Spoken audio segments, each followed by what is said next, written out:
Welcome to another episode of Miff. Today we will be putting the focus on directors from the Miami-Dade College's School of Entertainment and Design Technology.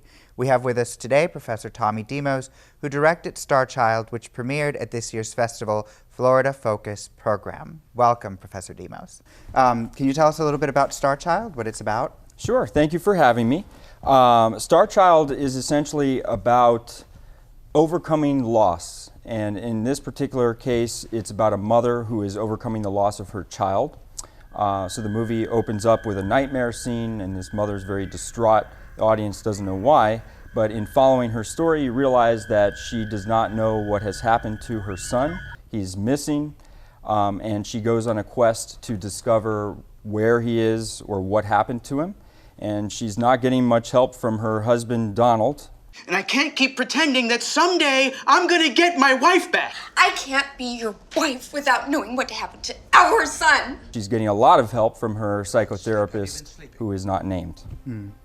And how did the story come about? How was it inspired? The story was inspired because the director of photography, whose name is Agustin Gonzalez, and a very dear friend of mine, sent me a script about 9 months ago.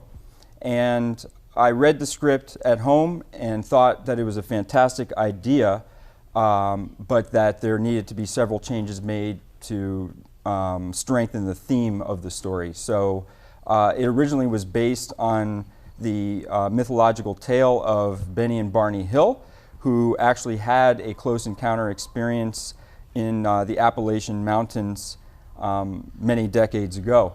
And they basically were driving through the mountains in a very remote area. It's an old couple, married couple, and they got home and realized that there was time missing from their trip, and they didn't know what happened during that time. So we used the idea of missing time and restorative memory to come up with the idea for this story, and then we added the theme of overcoming the loss of the child to strengthen it and make it a universal idea. The movie also has a lot of influences from 80s sci-fi, science fiction films. Yes. Can you talk a little bit about how those movies might have been important to you and how they were important to the film? Absolutely. There were several films that myself and the rest of the Above the Line crew, who are all in their 30s, remember fondly from childhood, including Close Encounters of the Third Kind, E.T., The Thing, Poltergeist, all of these, what I like to call bubblegum, big blockbuster, either horror or science fiction films of the 80s, and those certainly inspired us to reconstitute ideas from those films into this new idea. So the inspiration for this movie comes from our love of a certain era of cinema, and this movie is essentially an homage to those films. What were some of the, not difficulties, but the experiences that you had in shooting this movie? One of the great challenges was finding a location that was inexpensive enough to shoot at, that would provide great production value and establish that the year is somewhere in the early 80s, specifically 1983. So we had to find a period location that was nondescript, that perhaps could be in any part of the country, and that was rather difficult. The first location that we found we were uncomfortable with, and it didn't work out due to scheduling issues, but I didn't feel bad about that. And I knew in my heart of hearts that it wasn't the right place anyhow. So we continued the search, and one of the producers on the film, who happens to be a student at Miami-Dade College at the time and is recently graduated, Marvin Aguado, had recently shot his bachelor thesis film at a really interesting location that had all of the production value we were looking for. So we discussed it very openly and decided to reuse that location in a different way for this particular film. So it's a great thanks to Marvin Aguado for finding that location and really being open to using it on multiple films and not feeling disrespected by that. Did you have a production designer? No, there was no one named as production designer. It was kind of a mix of the above-the-line folks, including Ralph Gonzalez, myself, Andrea Estrada, and Marvin Aguado. So also Fred Criswell did help in some sense with art direction. So it was a collaborative effort, but certainly it was a lot of, right before, you know, shooting the scene, we would look at the frame and reposition existing artifacts in the house. Okay. There are so many different props and set dressings available in that house that you can easily pick them up and move them around. And for instance, there was a statue of a fly, which reminded me of another of my favorite science fiction films, The Fly, which has to do with transporting through space and the destruction of the self and of the body. And we put that on a table in the scene, and maybe no one gets the reference to the fly, but I do, and it's there, and it's one of those little Easter eggs that we like to put in when we can. But that was basically discovered and implemented on the day of shooting. And the boys' room in particular, there's so many small details in that world.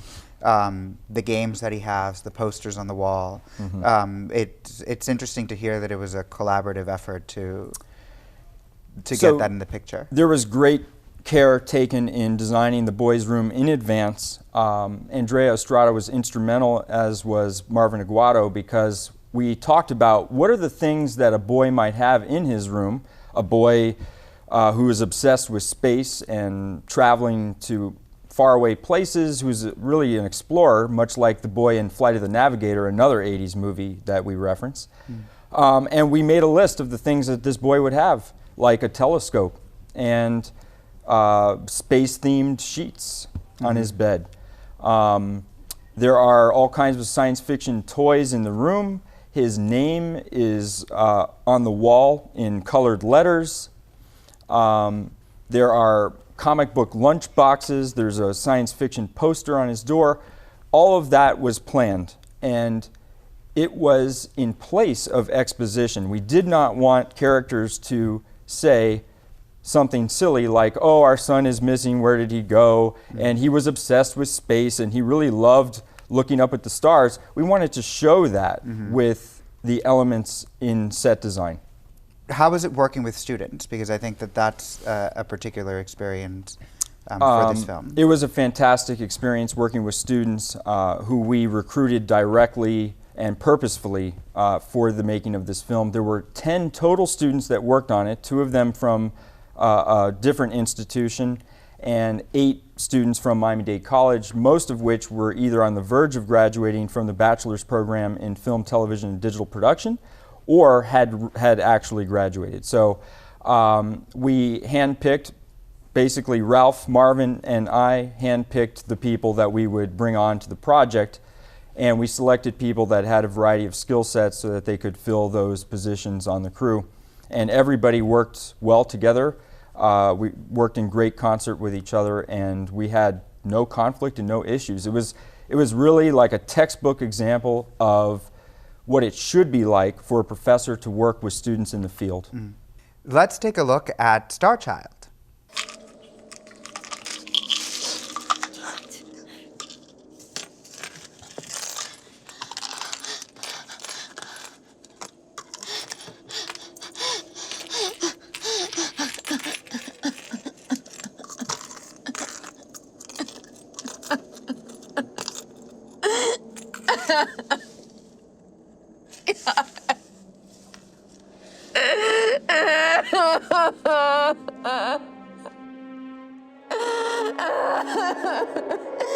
Sarah, have you been taking your medication?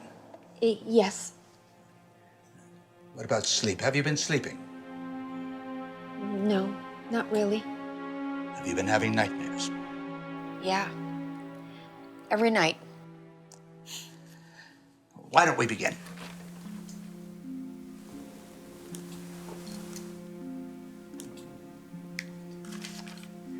I accept that I will never know the truth. I accept that I will never know the truth. I accept that I will never know the truth. I accept that I will never know the truth. I accept that I will never know the truth. I accept that I will never know the truth. I accept that I will never know the truth. I accept that I will never know the truth. I accept that I will never know the truth. I accept that I will never know the truth. I accept that I will never know the truth. I accept that I will never know the truth. I accept that I will never know the truth. I accept that I will never know the truth.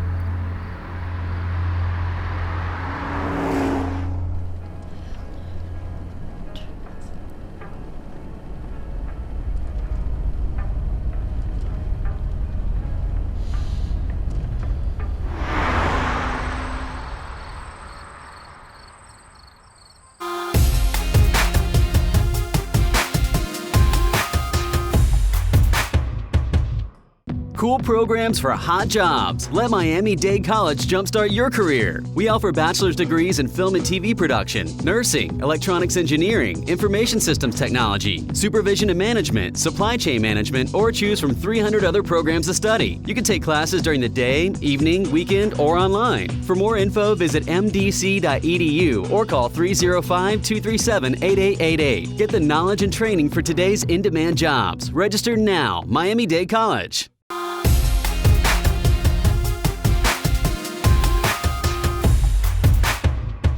Joining us now is Denise de la Vega, who directed January's Waiting, and it premiered at this year's Miff Cinema Slam competition. On that, why don't you tell us a little bit about January's Waiting and what it's about? January's Waiting is about a doomsday prepper on a weekend practice drill who hooks up with the girl of his dreams, and she stops him mid-makeout to ask him for a condom. And the butt of the joke throughout the movie is like, oh, condoms, who needs them at the end of the world? And he kind of has to go out into the compound and face stoners and hippies and gun enthusiasts to try and find a condom to get the girl. And what inspired the story? Honestly, it was an assignment for school. And I never thought I'd actually, like when I was writing it, I wasn't writing it to make it. I was just kind of in my fantasy zone, I guess, where it just kind of came out in one sitting, and that was interesting. And then, you know, I kind of just followed through with it and said, why not? Let's make it. Is comedy something that interests you primarily, or? It does. Yeah. I'm a big fan of like the Apatow kind of comedy where it's a little self-deprecating and, you know, sometimes over the top with a little Wes Anderson fantasy in it. Sure. And, yeah. The production value in the movie is really interesting because it's mostly exterior. So you were shooting in Homestead, I believe. Can you tell us a little bit about the experience? Yeah, originally when we pitched it, we wanted to rent out a park that allowed film crews to come in and run the thing. But we didn't have enough time when it came to shooting. So I had to go through my channels and network, and I happened to mention it to Julian Pinheiro, which graduated from MDC. And he had a friend that has this little farm in Homestead where in it, he has a lot of land, which was useful for the exterior, you know, the big opening scene with all the tents. But it also had the second kind of location for the second part of the movie, which is like a hippie yoga warehouse. And it was perfect. Like the only thing we did in there was hang the paper lights, and everything else was already there. It was like the place was made for the movie with all the art and the color. And you also make a starring turn in the film. Tell us about how that came to be. Oh, that came to be one of the worst days ever. My actress canceled 14 minutes before call time. And the thing is, I had kind of evolved the character once I started casting, because the girl was like kind of like a real life like gypsy model dancer, So I write in these like over-the-top dancing scenes for this girl, and 14 minutes before call time, she's like, yeah, I can't make it. So I kind of had to put on my big girl shoes and go through it. And it was, I honestly, I don't remember a lot of it. Like it's just a haze. And every time I see myself on screen, I cringe a little bit. Was that, would you say, the most difficult thing that you had to do, or? That was definitely one of the bigger difficulties, but you know, it's also hard in terms of time management, and you're not paying a crew because, you know, this is a short film for school, so it's hard to get some people motivated that they're only in it for the class grade and they don't really care about the project. They're just kind of there and they're upset that their project didn't go through. So, you know, there will be times that you have to kind of tell people like, hey man, pull your own weight, you know. That was really difficult. The weather killed us half a day, well, night, because the whole thing was overnight, because I hate myself, so I wanted it to be challenging. Yeah, it was a lot of long, cold nights in November with wet toes. Let's take a look at a scene from January's Waiting. You wouldn't have to have like a Slim Jim tool to open up the car? Negative. Rocks and hammers is all we got to break in and take what we want. Right. Well, how about some vegan rations? Because hippies across the way said that they were trying to... You hear that? Get down.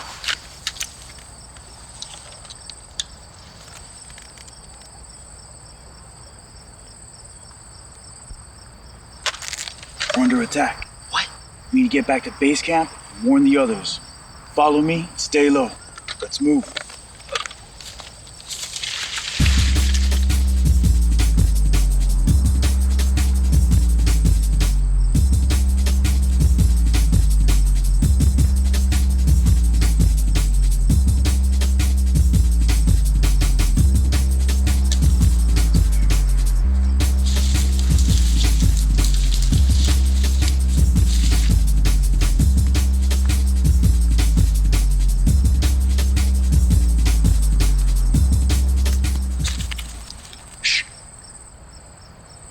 That? Get down! Man down, we need a medic! Oh, stop! All right, cease fire, that's enough. You passed the test, brother. Test?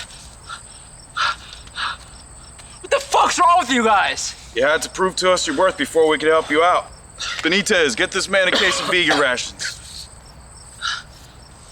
You have proven yourself to be a true warrior, and we'd be honored to have you join our camp.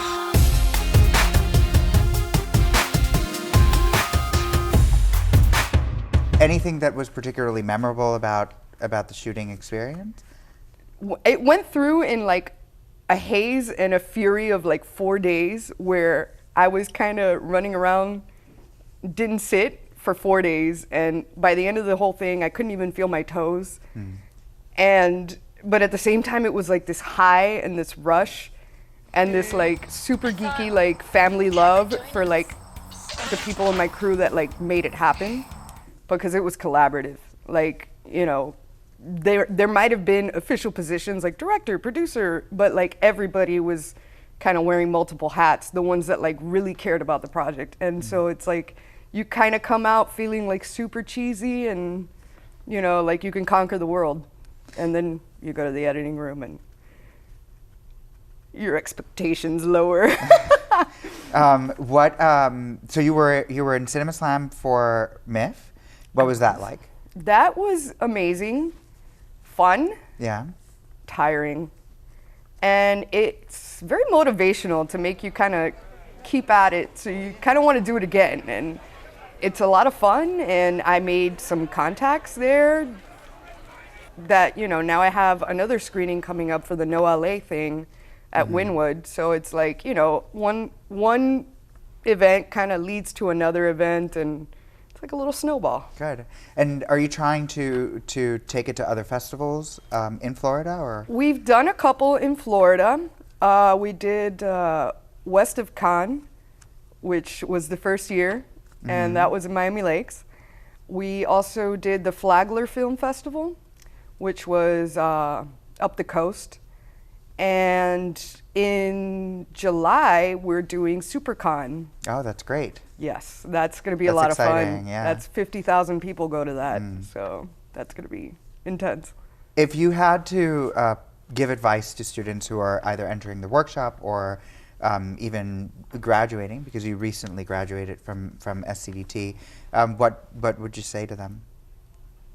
Make friends, but also kind of prepare for the worst as well. Like, there's going to be moments when things are completely out of your hands and you just got to roll with it. Like when my actor's canceled, you just got to do it.